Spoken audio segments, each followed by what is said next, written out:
الشیطان الرجیم بسم اللہ الرحمن الرحیم ارأیت الذی یکذب بالدین فذلک الذی یدعو الیتیم ولا یحض علی طعام المسکین فویل للمصلین الذین هم عن صلاتهم ساہون الذین هم یراؤون ویمنعون الماعون صدق اللہ العظیم۔ اللہ کے نام سے جو بے انتہا مہربان اور رحم فرمانے والا ہے۔ تم نے دیکھا اس شخص کو جو آخرت کی جزا اور سزا کو جھٹلاتا ہے، وہی تو ہے جو یتیم کو دھکے دیتا ہے اور مسکین کا کھانا دینے پر نہیں اکساتا۔ پھر تباہی ہے ان نماز پڑھنے والوں کے لیے جو اپنی نماز سے غفلت برتتے ہیں، جو ریاکاری کرتے ہیں اور معمولی ضرورت کی چیزیں لوگوں کو دینے سے گریز کرتے ہیں۔ حضرات، خواتین و حضرات، یہ جو سورہ الماعون ابھی میں نے آپ کے سامنے تلاوت اور ترجمہ پیش کیا، یہ سورہ مکی ہے اور اس کی جو ایک آیت ہے اس پر اگر غور کریں تو یہ اس کے اندر ایک مدنی ہونے کا بھی ثبوت ملتا ہے۔ حالانکہ مفسرین نے اسے مکی قرار دیا ہے تو یہ سورہ مکی ہے۔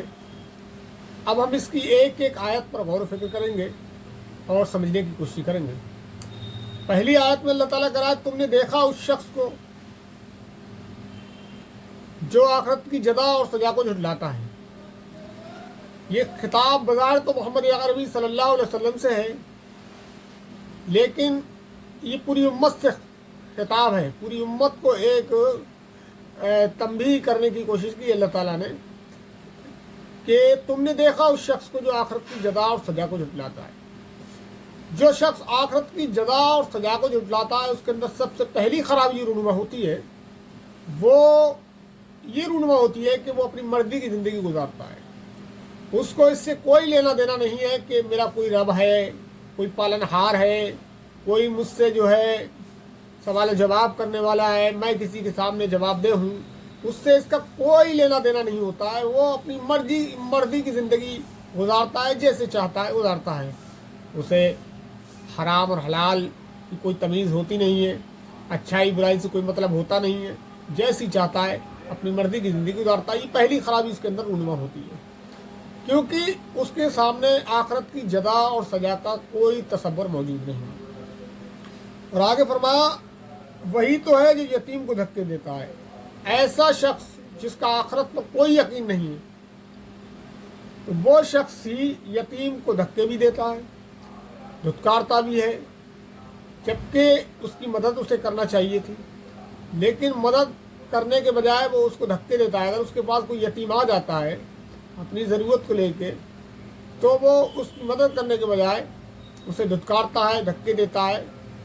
اور ایک حدیث شریف ہے جس میں نبی اکرم صلی اللہ علیہ وسلم نے فرمایا ہے کہ سب سے اچھا گھر وہ ہے جس میں کسی یتیم کی پرورش ہوتی ہو اور اس کے ساتھ اچھا سلوک کیا جاتا ہو، اور سب سے بدترین گھرانہ وہ ہے جس میں کوئی یتیم رہتا ہو اور اس کے ساتھ بدسلوکی کی جاتی ہو۔ ایک اور حدیث ہے جس میں نبی اکرم صلی اللہ علیہ وسلم نے فرمایا ہے